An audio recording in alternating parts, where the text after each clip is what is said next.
Riwruoge maok mag piny owacho marango weche mamulo nyithindo wacho ni bajet michano som kod jatend migawo mar omenda John Mbadi juma manyien e od bura mamalo ok onywando weche mamulo nyithinde pachoka. Kotenegi kod Elijah Bonyo mawuok World Vision, riwruoge go lero ni obwas wi omenda mabino ket tenge ne sekta mar somo e bajet mar omenda mar 2025-2026 kata doko ni jopuonj to osebedo ka chwalo ng'ur e wi deko mar omenda moket tenge ne japuonjre ka japuonjre.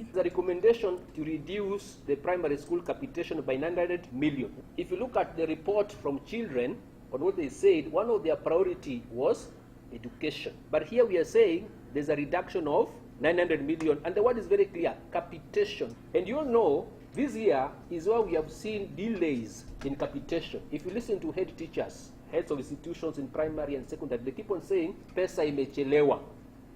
Bonyo owacho ne jonyuol mabende osebedo ka chwalo kony kendo siro skunde ahinya to mago mag piny owacho mabende owacho ni nataro mar chik mar somo manono maonge chudo moro amora e pachoka.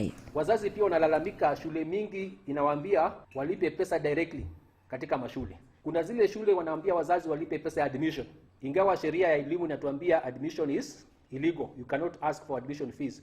Wazazi wanalipa pesa ya admission, wengine wanalipa pesa ya desk, wengine wanalipa pesa ya vitabu, wengine wanalipa pesa ya activity fees ya sports, wengine wanalipa pesa ya... Kuna wazazi wengi sana katika nchi wanasema ya kwamba kila mara wakilipa haya pesa, hakuna utaratibu mzuri ya kulipa haya pesa.